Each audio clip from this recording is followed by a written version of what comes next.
Welcome to Shelf Life, the monthly series where I talk about games I covered about half a year ago and let you know whether they're still in my collection. And today I'm talking about games I covered last September, and we have a bunch of crowdfunding ones plus 3 retail games. And don't forget, we have a contest in each video for a free game, so enter with the link in the video description and guess what I'll call or keep for next month. But for now, I'm raring to go because there's some awesome games in this list. Let's see which of them had Shelf Life.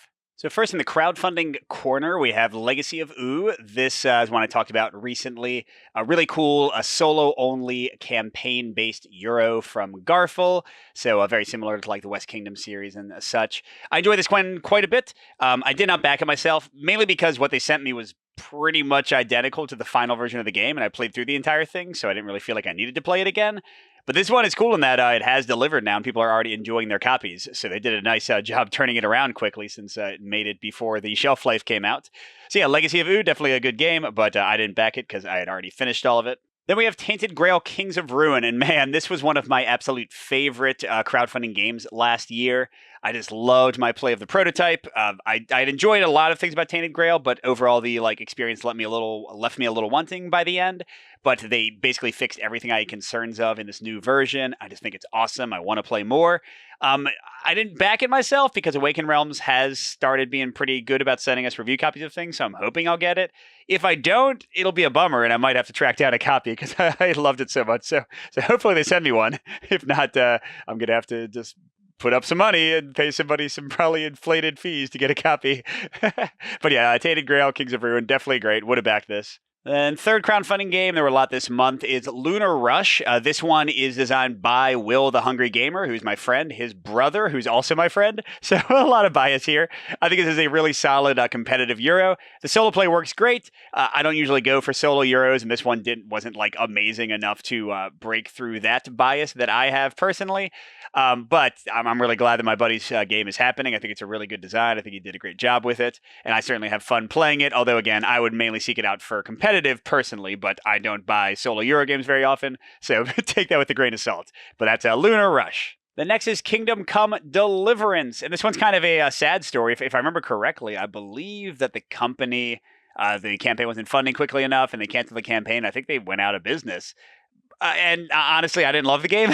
So, I don't wish any company to go out of business. I wish the game could have happened. I'm sure lots of people would have enjoyed it. It was very similar to me to Destiny's, the Lucky Duck game, where it's like very, very, very heavily app based. But I didn't find the story that great, and I didn't find the mechanics that interesting. So, yeah, it's not one that I would have backed. But still, I wish they had been successful, and it's a bummer whenever a company is not able to make things work for them. So yeah, sad story. I don't know if this one will ever see the light of day. That's Kingdom Come Deliverance. And then finally, we'll end on a positive note for the crowdfunding corner. This is Fateforge, Chronicles of Kaan. So this is based on the Vengeance and Vengeance roll and fight system with dice-based combat, where you kind of like combo things together and have these different skills you can use. I thought this was a really fun combat system. I really enjoyed it. We played it more at PAX U. They had, after I'd already done the preview, they had a prototype there. So I'm really looking forward to this one. Would I have backed it? Probably not. Like I said, I don't back almost anything. Again, maybe the only game out of all 5 of these that I would have that I might seek out if I don't get a review copy is Tainted Grail, Kings of Ruin. But this is probably the second closest to me backing it. Really enjoy this one. I'm still not quite sure because the prototype was sort of changing up how the campaign works. I'm not quite sure of the pacing. Some of the story stuff was a little bit more involved than I wanted it to be, and I wanted to get to the quick, fun combats more quickly. But it's hard to say how that'll compare to the final release. So still a very good game. Definitely worth checking out. That's Fateforge, Chronicles of Kaan. And now finally getting into some retail games. The first one is Skulls of Sedlec. This is one of the 18 card games from Button Shy. I've been really enjoying their stuff recently. And specifically what I covered in my video was the game with the Monstrance expansion, I think it's called, which adds solo play that works really well. This is basically like a building pattern kind of game. You're trying to get these little skulls to be next to each other or follow different rules to achieve the highest score possible.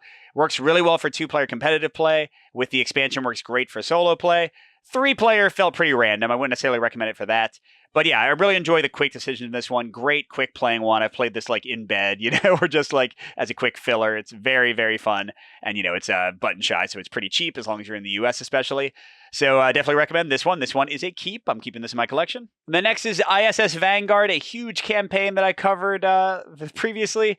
And yeah, this one, along with Tainted Grail Kings of Ruin, this was kind of like the month of Mike falling back in love with Awakened Realms. This game blew me away. Now, I will say, like, mechanically, it's not perfect. Sometimes the planet exploration and, like, the dice resolution system is not great. Sometimes, like, the card play is not that interesting. But I don't know. The story of this one, kind of the mystery of it. I just finished playing The Outer Wilds, which is one of my favorite video games recently. And this one had kind of a similar vibe. So yeah, the story, the vibe, the ship management was sort of like the XCOM style, like managing your crew and like the tech tree leveling up. All of it just really drove me into the game and like kept me there. I really enjoyed it. Now I haven't finished it. I brought it over to Peter's house, and we're theoretically going to play the campaign at some point, just like we're theoretically going to finish Oathsworn, and just like we're going to theoretically finish Aeon Trespass Odyssey, and just like we're theoretically going to finish Descent 3rd Edition and Frosthaven. And, oh my gosh, so many giant campaigns. But this is one of those that, like, if I got rid of a lot of his other ones, this one would stick around, because aspirationally, I very much want to at least finish this once, even if I trade or sell it away after that. So ISS Vanguard, if you're into big, epic, like space sci-fi adventures, it's expensive, but I think it does live up to the hype, generally speaking. And then finally, this one's kind of a gimme. This is Exceed, which is a 1v1 fighting game that I have created an unofficial solo mode for. And either the same week the shelf life is going up or the following week, I'm going to post a new video of this, because this was for Season 5, where I updated my Automa to include those characters. And now for 19, Season 6 has 19 characters, and I made 17 of them work in the solo mode. So the new video covers how Season 6 is. And actually, I changed quite a bit of things even from the Season 5 video. I keep on updating the Automa and trying to make it the best version of it that it can be. So I continue to love this, continue to play it a lot with my son, continue to play it a lot solo. Even as much as I love all the level 99 fighting games, even over Sakura Arms, even over Battle Kaan that I've also designed solo modes for, I think slightly exceeds all of them as my favorite competitive game for 1v1, like direct play, my favorite fighting game, one of my top 10 games of all time. I just love this game, and I'm heavily invested in it time-wise and money-wise. So yes, that is a third keep in a row. Whoa! So there you go. This is the rare episode of Shelf Life. I know it's only 3 games, but I kept every single one of them. That might never happen again. Who knows? But let's jump over to the contest results, see which ones y'all were most confident about, and see who our big winner is. And here we go, looking at how people voted. Exceed got 63% of the vote. Pretty confident there. ISS Vanguard, pretty much identical. I think there was a 1 vote difference. Got 62%. And then the one people were less sure about was Skulls of Sedlec, 45%. I'm sure that messed up the most answers out of all of them. But as you might imagine, with every single game being kept, no one really expects that in Shelf Life. We didn't have as many people this time. We have Ben Mason, Keith Frickin, Peter Smielewski, Carl Rottenkamp from Purple Moose Games, Ryan Tower, Charlie Taft, Paul Conway, and Paul Round. And the red means Paul did not want to be entered in the contest. The blue means Keith, Ryan, and Charlie are all Patreon contributors, so they get a double entry. So it's going to be a simple D10 roll-off this time. And here we go. It's a 2. Which means that Keith Frickin is our winner. So, Keith, I'll be sending you an email soon to see which game you want.